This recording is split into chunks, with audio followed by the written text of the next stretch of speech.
Hey, what's going on, everybody? So I'm at the U of A extension at Maricopa County to take a look at their garden. I've heard a lot about it, but I've never actually been over here to look at it. So I was wanting to come down to see what some of these more established trees would look like with the summer we've had. We've had over 50 days of 110 plus, and that's a lot of heat. A lot more than what we usually get. I think the previous record was 33 days. So it's the last day of August, so hopefully the hot weather will be starting to go down. But until then, just kind of coming out here to survey the damage and look at what these established trees look like, and then I'll show everybody what my personal garden looks like after this summer heat. But this is a very, very impressive area, so we'll be showing you some of the trees that we see here. Alright, so the first tree that I recognize, and some of these I'm going to be honest guys, I'm not going to recognize, but it looks like it's a very mature black sapote. Now I have a black sapote at my house that is probably about 14 feet tall, but it's nothing compared to this massive tree. I mean, the trunk alone on this sucker has got to be, you know, it's got to be at least 1.5 feet wide, and then it goes around. So that's a very impressive tree. Looks like they got a small little mango back here. I believe that's a curry tree or plant, whatever you want to call it. Back in the back is a pretty impressive sized star fruit. It looks like its leaves have thinned out quite a bit though. Could be just because this has been an exceptionally hot year. Doesn't look like it's gonna die or anything, but it does look way thinner than I'm used to seeing star fruits. Usually I see them like that when they're heat stressed. Then I've got a very large mango tree, awesome shape to it. I'll try to step back so that we can get a size of how big this sucker is. Very large tree. You know, mango trees, they can get bigger here in Arizona. Every one that I've seen though that it's this size or bigger is usually grown from seed. I don't know the history of this. That's an impressive tree. Doesn't look like it's taken any damage, and not, you see new growth coming out. So it's surviving really well in the sun. Then next to that we have one of my favorite types of trees. This is a white sapote. As you can see, it's loaded with fruit right now. I don't know the variety, but that's a very impressive sized white sapote. The only one I've seen bigger is the one at ASU. Very, very cool tree. Very cool. Then back behind it you have a plumeria. I don't grow those, but I've been told that they just thrive in the heat. It's more the cold that you're worried about with these guys. Then we're gonna get into some trees that I'm not 100% sure. This one I believe is a guava. Like, I'll show you my guavas. They thrive in the desert. They don't seem to take any of it as long as they have water. Now, one of the more impressive trees that I walked up and saw immediately was this massive longan tree. This thing is beautiful. It's huge and it's full of longan fruit. So I've got some longan fruit growing at my house, but nothing compared to this. It's just covered in this tree. Looks like they're trying to do some air layering on this. So even in the heat, this thing doesn't look like it skipped a beat. You see a little bit of leaf burn. That could be from anything though. It doesn't even have to be the heat. So we'll come back over here. They've got several other trees. I'm not gonna lie, I have no idea what they are. Most likely they kind of look like citrus, but I can't tell you for sure. The leaves are way different than any citrus I've seen. Just walking along, I have another pretty impressive looking mango. Still has a few mangoes on it. This papaya looks like it's seen better days. But papayas are not as I mean, they'll grow in the heat and they don't mind the heat, but they're not a long lasting tree. They only last a few years here in Arizona before they are either too big or it gets too cold and kills them. Their bananas appear to be suffering a little. Mine seem to be doing great. Bananas like a lot of water, so that might be the problem with this guy. Looks like we have some kind of like lemon guava or something growing here. Doesn't seem to be affecting the heat at all. Let's see. It says this one says was donated. It's a Longan as well.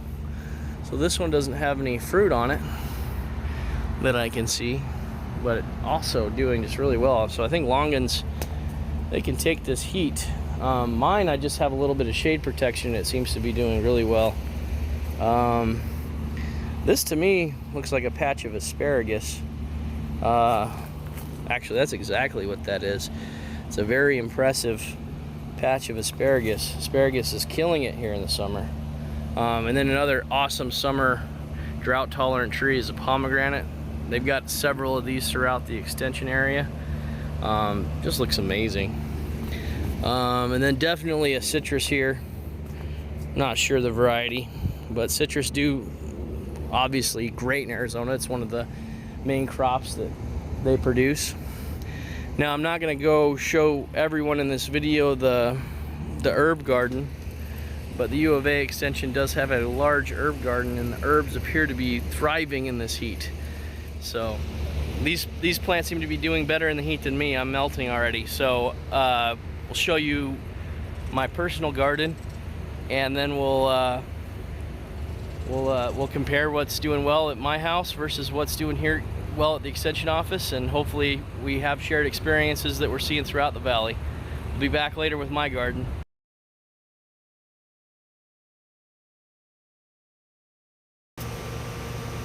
Alright, so I'm back at my house now, and I want to show you guys what the summer has done for my backyard. So I'm kind of in my jungle area right now. I recently showed some of this area on my mango video, but we're going to start over and just show you guys how great everything's doing in the summer. So I'll start off with some death. This is the tomato that we planted last spring. It did well, never ended up giving us any tomatoes, but it grew fairly large, and it's definitely toast. And this is kind of our banana area over here, so I've got some ice cream bananas. They look kind of wind torn right now because of the monsoon storm that came through here. But then going into our tropical area, see the mango that we featured in our video. We have several mangoes over here. I won't go into the detail of them, but they look great. These things are getting shade pretty much after 1 o'clock, and they're in between my house and my neighbor's house, so they're doing really well. Mangoes are super solid right now. The only thing you really have to worry about with them is an occasional frost. I think they can take a lot more heat than we give them credit for. Then you can see up here I've got a large papaya. It's probably pushing 15 to 17 feet tall right now, just loaded with fruit. Looks like one little tiny one's ripe right now, so we might be picking that soon. But probably going to do a video on helping those branch out soon, but by cutting it, and hopefully it'll develop some branching, just because right now it's above my protective canopy that I'm going to be putting up for the winter time, so I'll have to be cutting it down. But papaya's doing excellent. Mangoes on both sides. Lemon meringue mango's doing great too.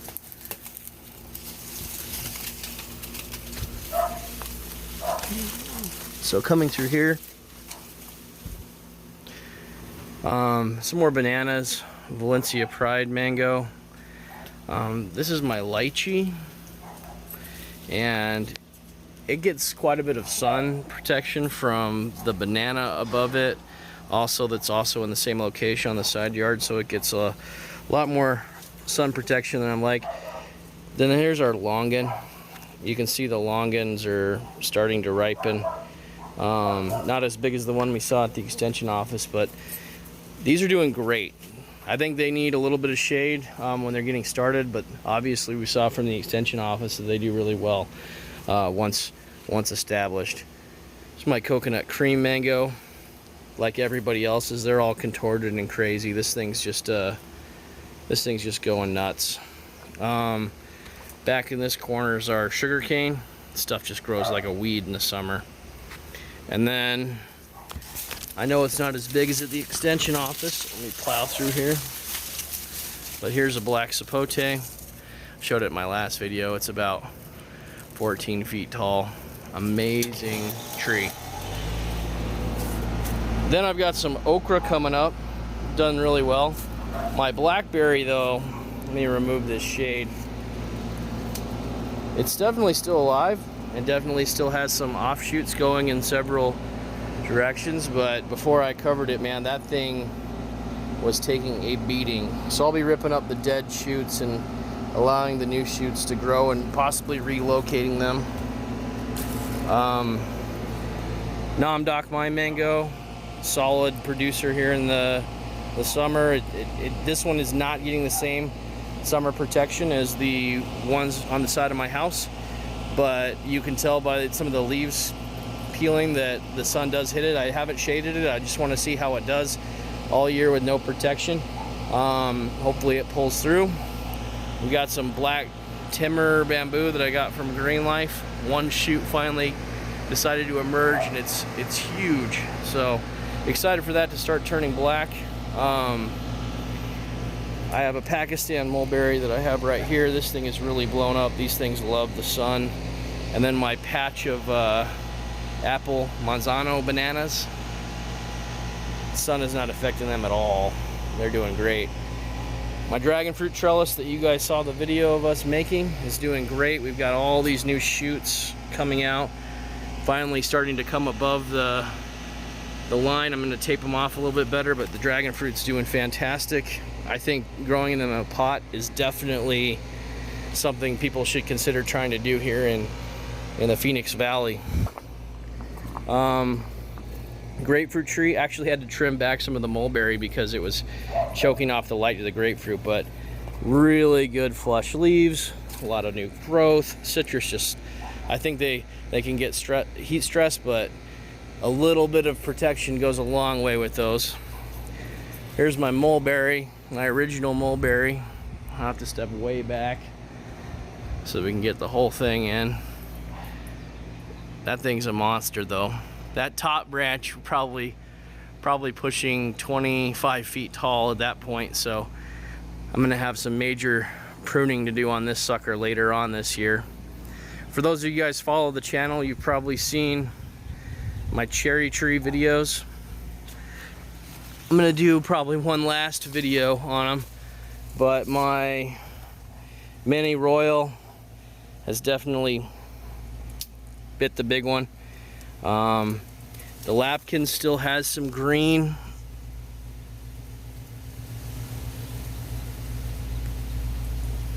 Well, maybe not anymore. That was my last hope. So I still haven't given up on that one, but the Bing is dead. So luckily that's a Lowe's tree, so I'll rip that out and get my money back. But even my pleury, if you guys can see it, is taking some pretty good sud damage. Definitely still has some green in it, so it's not going anywhere. But everything just kind of took a little bit more of a beating this summer.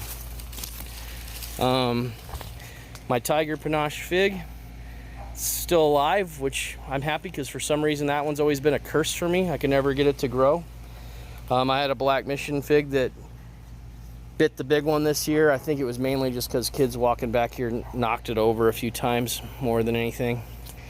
I have several stone fruit. The apiarium right here is alive. It's definitely got some more leaf burn than it's had in years past. Pretty much all my stone fruit look like they're ready for summer to be over. Jujubes, you guys see the recent video I posted on these. They're solid. They're not going to take anything during the summer. They're great. My pomegranate, full of fruit. Thing won't stop growing. Just doing great. I have 2 apple trees, and they're in full sun. This is on the right, it's a ghost apple, and on the left, it's a Fuyu or Fuji apple. And they don't have any signs of struggling in the heat. I mean, very, very little on this ghost apple. You see some of the older leaves.